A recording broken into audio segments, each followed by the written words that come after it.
been dreaming in anime again, and you have no idea what it could mean. The young man is you, John Egbert. What will you do? Oh my gosh, how long is this? Gimme un momento. What's the log? Oh, it's only 3 chapters? For now. Anyway. When you arrive at Rose's apartment, you find her asleep on the couch. You slide the balcony door open quietly. Rose? Her eyes flutter open. She looks like a ghost, and not the kind of ghost that looks and acts exactly like an alive person. How long have I been sleeping? Don't know, I just got here. Are you okay? I'll be fine. It looks like a lot of pills you're taking there. Yeah, it's not what you're thinking, though. What am I thinking? These are controlled substances that I have been prescribed by a legitimate doctor to erase the symptoms of my condition. I'm using them only as instructed. Okay, so there's nothing to worry about. But you said you have a condition. Isn't that bad? You watch her rise in stages. Her arm is trembling where she's balancing it on the couch. Oh, yes. The condition itself is not ideal, obviously, and perhaps it does not constitute something to worry about in the context of a different conversation. All I'm trying to say is, I'm not backsliding, if that's what you're wondering. You spend several pregnant moments saying nothing at all in response to this. You examine Rose's What? Okay. You examine Rose's supine, languid form on the couch, optimistic that she will continue speaking any moment now. I struggled with substance abuse for a while, years ago, remember? Rose, jeez! I wasn't going to accuse you of being a drug addict, and I didn't fly over here to give you an intervention. It sounded like you had some important stuff to tell me, and the fact that you also seem to be sick is more than a little alarming. I wouldn't say I've been sick. Just having spectacularly debilitating headaches as a result of my visions becoming more frequent. Oh yeah. What are these visions you're having? I'm a seer of light, John. I know. So you mean like your standard psychic visions about the future and stuff? What's gonna happen?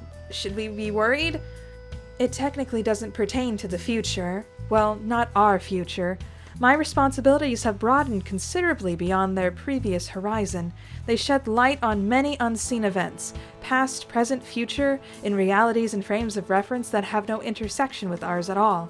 It seems to be an unfortunate side effect of God-tier abilities.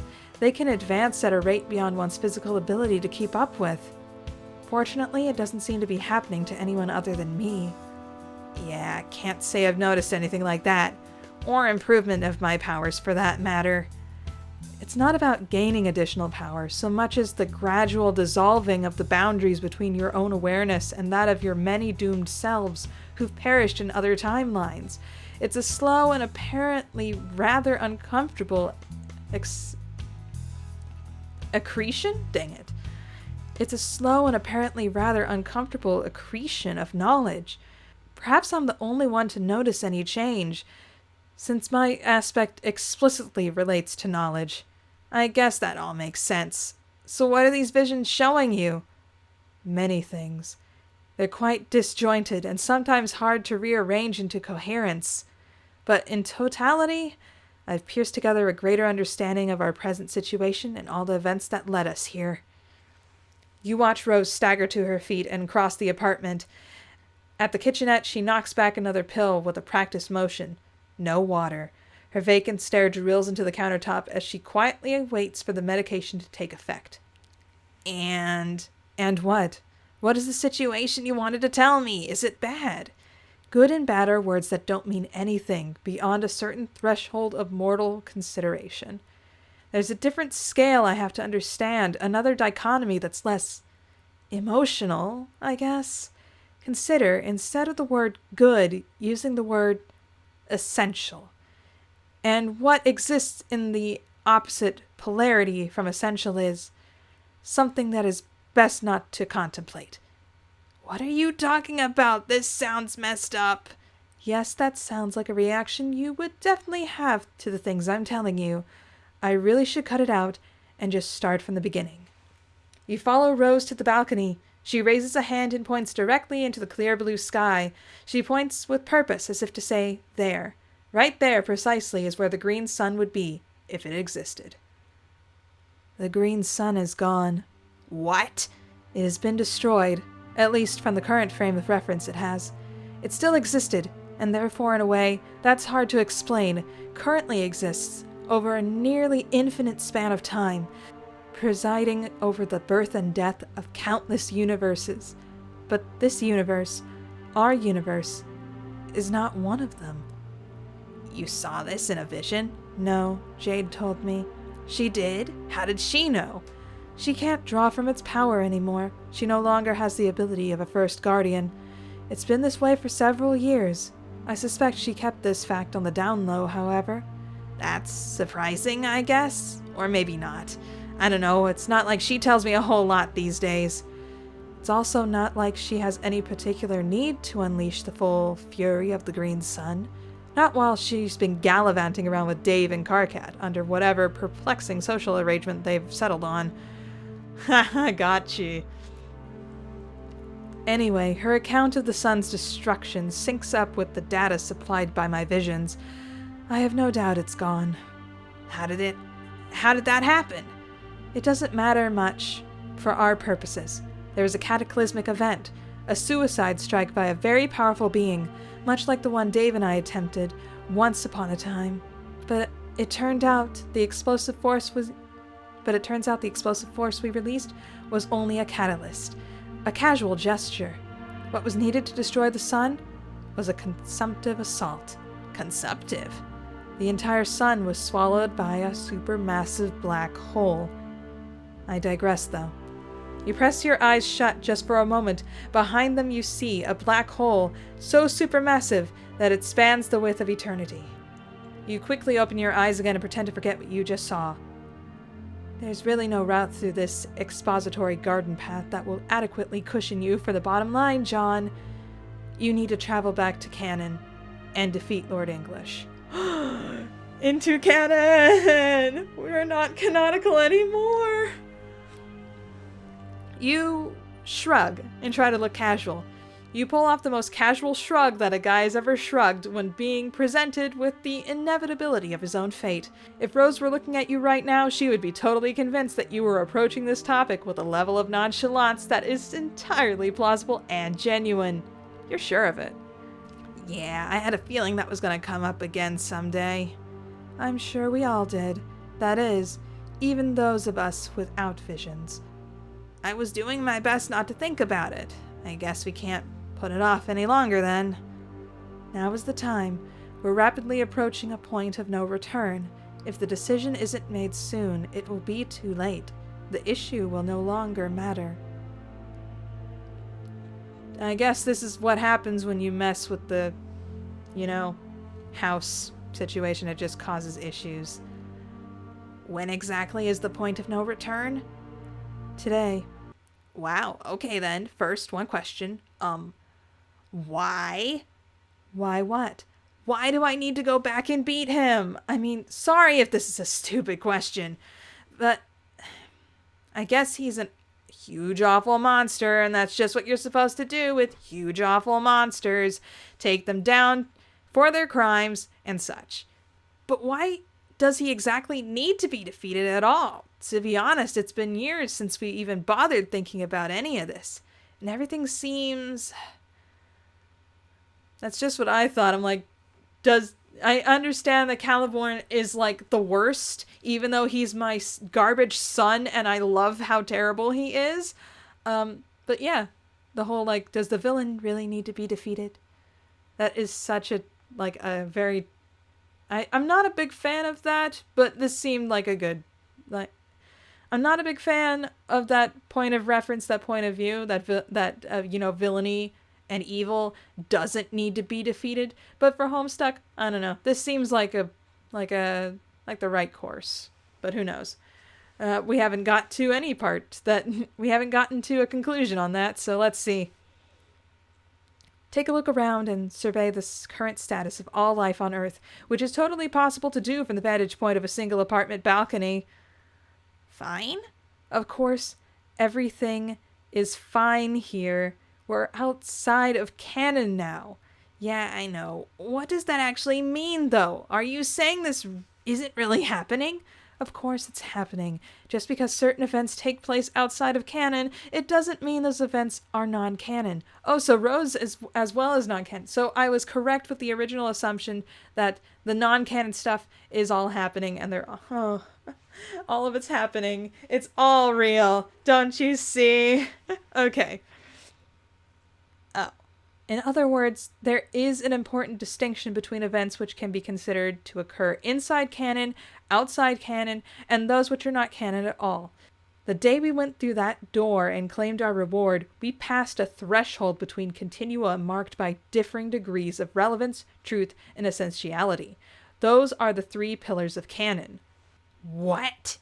Rose shoots you an irritated look. You know what that look means. It's reserved for the sort of bozo who just said what once too often.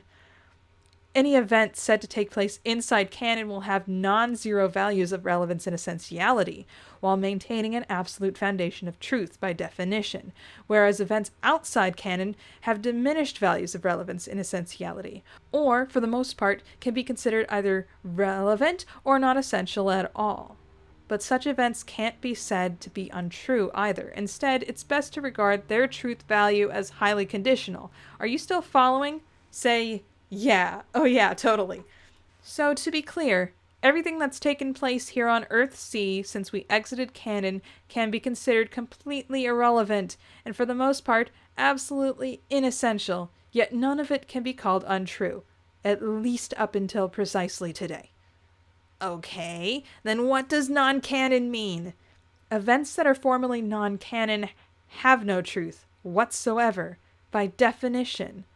They may have relevance and essentiality values that are non-zero or even quite high, but only as projections along an imaginary axis, resulting from highly subjective frames of reference. But due to those events having no truth, and thus carrying no real weight, the other properties are basically rendered meaningless. Basically, not canon, we can't exist anymore. It might suck. It doesn't mean any of our feelings are not real. It just means that we're not the end-all, be-all, the thing that has to last. Destroy all your headcanons. You can feel your eyes go wide as the gears in your head slow to a stop. The implications of what Rose is saying are as vast as they are completely incomprehensible. Your mind has just been blown. John, are you okay? Your pupils have gone quite wide, thereby facilitating the appearance that your mind has just been blown. Sorry, I'm just trying to wrap my head around this. You of all people really should have good intuitive grasp over these concepts already. You're the one with the retcon powers, after all. I know, I mostly get it, I think. I just wouldn't have thought to put all of this in such a jargony way. Sorry, that's kind of what I do. It's fine. I'm just a bit rusty is all. It feels like it's been so long since I did or even thought about anything that mattered at all. Yes, the longer we live outside of canon, the more tenuous our relationship with canon becomes, hence the urgency. Then what's going to happen if we keep dragging our feet? I mentioned that events outside canon have a truth value that tends to be conditional, remember? Well, I did, but let me put it in another way. As long as we live outside canon, everything that happens will technically be real, but only conditionally. There are certain crucial events inside canon which must happen in order to continue to prop up the legitimacy of events here on Earth-C. And you, specifically, John, have a responsibility to make sure those events take place. And I take it that means going back and killing Lord English. Yes, his defeat is the keystone to this entire continuity. Much like his life in some sick way governed the overall design of the bridge which that keystone was holding up. But without it, all of this falls apart, everything we've been through, in a way that's impossible for a single mind to fully comprehend, becomes retroactively discredited. So reality can be destroyed or something? Hasn't that already sort of happened? I mean, when all the black space started cracking. No, this consequence isn't physical or even a disruption of the timeline. It's more of a conceptual unraveling. If you miss the chance to authenticate canon events, something will take place that's a bit difficult to describe, but I've encountered a term for it. It's called dissipation, like notional fading, is as if something somewhere is undergoing a process of forgetting, and we are what is being forgotten. All ideas, people, and their full potentialities, possible outcomes, and their specific unfolding, all these things live inside consensus frameworks. The further removed we get from authentication of canon events, the less relevant they become, and they slowly fade from the conscious frameworks which kept them stable. So basically, rewrite your fan fiction to make it canon so that it still remains relevant and people don't forget about it. Well, that doesn't mean anything. I'm sure tons of people really love Kesha Stuck, or whatever that one was, or Hannah Stuck, and those things are going to stick around for a while. But all the AUs, sorry. Moving on. I'm being overdramatic. Let's see. Make a theatrically startled expression. Okay, I guess I don't want that to happen, or unhappen, whatever. So I just retcon poof back to English and start, brawling with the dude. Don't be ridiculous. You wouldn't last a second. You'll need a team. Also, you don't just want to dive headlong into a battle with his hulking adult form. That would be tactically foolish, and furthermore, would skip over some very important steps needed to authenticate canon. Oh, they're gonna go beat up Caliborn at his in the stage scene that one time with the claymation. Oh no. Yikes. Well, sure as heck wouldn't want to simplify anything. John, please don't be a jerk. I'm unwell, remember? Sorry. The true keystone, which is a necessary component of his defeat, is the juju, the house-shaped object you stuck your hand in to gain your retcon powers. Oh yeah.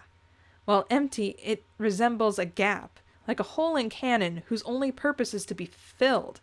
In serving that purpose, it grants one with the radical, canon-altering powers that would be needed to fill it. Once filled, it becomes solid, no longer a gap, but a serviceable, load-bearing wedge in our continuity, like a keystone, and once delivered to English and directed his way, it empties itself again, releasing its narrative-bridging payload. It functions as a weapon, in some manner will bring about his demise. In some manner? It's a complicated artifact, as old and unfathomable as anything else in Paradox space, like the Green Sun or English himself. Don't worry about it for now. The important thing is that in due course of your travels, you end up loading and unloading this weapon. How am I gonna do that? Once you set things in motion, it should just happen naturally through the narrative momentum of your journey. I'm really just warning you about it rather than instructing you. Okay, thanks. You're welcome. Rose looks at her phone. You recognize Kanai's distinctive typing style in the window. Rose's thumbs begin to fly down the keypad. She continues to text as she talks. So we're going to go back and kill him to authenticate canon. I guess we have to get going soon. Like today? Yes. Are you actually up for a fight, though? No offense, but you're looking a little worse for wear. I'm not going. Oh. None of us are. Only you. What? But you said... John, this is the victory state. What the hell does that even mean? When we went through the door and passed beyond the threshold of canon, we effectively retired from bearing any responsibility for influencing canon events. We've all been sort of decommissioned as active players on the cosmic stage, with severely diminished relevance attributes. All of us except for you, of course, since you've retained your retcon abilities. Okay, I get that. Kind of. But couldn't you all just come along anyway? We could, but it wouldn't serve any purpose. It wouldn't plug up the remaining dark spots in canon. You'll need a group of active players, those still stuck inside the stream of canonic karma. Who? Nothing too extravagant, just different versions of us. Younger versions from a particularly dysfunctional impasse on our journey. I can point out the exact moment in canon you should be disrupting, and how you should disrupt it. In fact, I've already written it down and spared you the trouble of remembering. Wait, is he gonna meet up with the Dave and Rose and Jade and all of them from the Scrapped universe? That would be crazy. I want to see this happen. But let's continue. I don't like making assumptions until I know for a fact. Rose leads you back inside and retrieves a letter from her desk. She hands it over, still typing, one-handed on her phone. She sits down and you read the letter. Huh. Anything confusing about my instructions? No, I remember all of this. Shouldn't be a problem. It's just weird to think about revisiting this. It seems like an eternity, like we were all completely different people back then. I assure you, we are all still fundamentally the same bunch of losers. Rose is ultimately right about that, the way she is about most things. You continue to scan the letter and grimace slightly. Should I really punch her in the face? I felt kind of bad about it last time I did that to someone. Yes, you should Yes, you absolutely should and must punch her in the face. You exhale and turn the paper over in your hands. The other side is blank. You flip it back over, having fully processed the instructions drafted in the polished purple handwriting. You like how Rose still writes in purple, after all these years. Some things never change. All right, this seems straightforward enough. I mean, aside from the part where we all have to fight an invincible monster, he isn't entirely invincible. He will be vulnerable to Dave's weapon. I believe other gambits should present themselves as well. I don't think it would serve the mission well for me to tell you exactly how it will go, but at least I can offer this bit of encouragement. If you follow my instructions, English will be defeated. It is an absolutely essential outcome. And essential, if you'll remember, is the word we should be using instead of good. I see you're advising me to go after him when he's young. I guess that makes sense. Go get him before he gets all big and strong, like kind of a surprise attack? Sure. Except he knows. Caliborn freaking knows. Okay. That dude sucks. He was taunting me a while back. Like, I think he wants me to come and fight him. Anyway, I just ignored him, obviously, because I'm not a stupid idiot, but I guess today will be his lucky day. You threw your hammer at your phone. That's overreacting. You take a seat next to Rose on the couch. Examine your friend. Her eyes are closed and her hands are folded in her lap. She's not asleep, but she looks wasted. Like all the life in her has been sucked through a straw. Like she's insubstantial. When you were kids, you always thought that Rose Lalonde had all the answers, that she could fix any problem with a wall of text and a witty rejoinder. You guess that much about her hasn't changed. She's still trying to solve the problems you all left behind. You can't believe how sick she looks. How did this happen to her? I should probably get going. Let you rest. We can talk all about it when I get back. I'll fill you in on how it went. Hopefully you'll be feeling better then. Oh, yeah. Is something wrong? You're not coming back. You're not coming back. You're not coming back. Sorry. Rose opens her eyes and looks at you, but she says nothing. Just looks.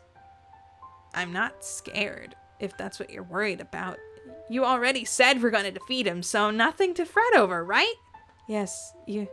Something flickers through her eyes, almost too quick to catch. When she smiles at you, it's warm and sincere. You're going to do great. Rose slides her arms around you. After a while, she releases you from the embrace and gets up to fetch her bottle of pills. She pauses at the bedroom door to look at you one more time. Goodbye, John. She closes the door behind her. Look at the letter. You run your thumb along the edge of the paper. Is this really it? One hug from Rose and you're off to face your destiny? The instructions in the letter are clear, but you aren't sure precisely what to do next. Inertia and indecision keep your feet I can't. The inertia and indecision keep your feet planted firmly on the carpet. Then, as if directly answering your quandary, your phone buzzes in your pocket. It's a text from Roxy. Read it. No, read text. Sounds important. You get up to go without even thinking about it. You exit through the sliding glass door and leave it open behind you.